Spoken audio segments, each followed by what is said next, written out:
ଶାଶୁ ବୋହୂ ଶିବ ମନ୍ଦିରକୁ ଯାଇଥିଲେ। ହତା ଭିତରକୁ ପଶୁ ପଶୁ ବୋହୂ ଦେଖିଲେ ଯେ ସିଂହ ଦୁଇଟି ଛିଡ଼ା ହେଇଛନ୍ତି। ସେଇଠୁ ବୋହୂ କହିଲା ବୋହୂ ବୋହୂ ସିଂହ ଦୁଇଟା ନା ସେ ପଥର ସିଂହ। କିଛି ବାଟ ଆଗକୁ ଗଲାବେଳକୁ କାନ୍ଥରେ ଗାଈଟିଏ ଆଉ ବାଛୁରୀଟିଏର ଚିତ୍ରଣ କରାଯାଇଛି। ତେଣୁକରି ବୋହୂ କହିଲା ବୋହୂ ବୋହୂ ଏ ଗାଈ ଠିଆ ହେଇଛି, ପିତଳ ଢାଳଟା ଦିଅ, ମୁଁ ଟିକେ କ୍ଷୀର ଦୁଇ ଦିଏ। ସେଇଠୁ ଶାଶୁ କହିଲେ ତୁ ବୋକିଟା ନା କ'ଣ, ତୋ ବାପା MA ପଢ଼େଇଛି ତୋତେ, ଏତିକି ଶିଖେଇନି, ପଥର ଗାଈ କ'ଣ କ୍ଷୀର ଦିଏ? ତୁ କ'ଣ ସାରଥୀ ବାବା ହେଇଗଲୁ ଯେ ପଥର ଗାଈରୁ କ୍ଷୀର ବାହାର କରିବୁ? ସେଇଠୁ କିଛି ବାଟ ଗଲା ପରେ ସେଇଠୁ ମନ୍ଦିର ଆସିଲା।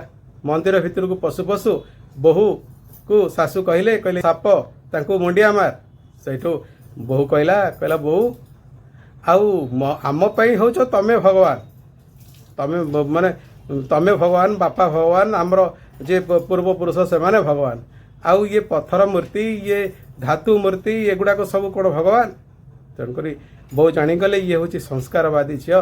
ତେଣୁକରି ଦର୍ଶକ ବନ୍ଧୁ ଯେ ଯେଉଁମାନେ ଜିଅନ୍ତା ଠାକୁରକୁ ହତାଦର କରି ପଥର ମୂର୍ତ୍ତି ବା ଚିତ୍ର ବା ଧାତୁ ମୂର୍ତ୍ତିକୁ ପୂଜା କରୁଛନ୍ତି, ସେମାନେ ବୁଝିଯିବା ଦରକାର ଯେ ଜିଅନ୍ତା ଠାକୁର ଆପଣଙ୍କର କଥା କହିବେ, କିନ୍ତୁ ଏ ପଥର ମୂର୍ତ୍ତି ଠାକୁର ଆଉ ପିତ୍ତଳ ଠାକୁର, ଧାତୁ ଠାକୁର ଏବେ କଥା କହିବେନି।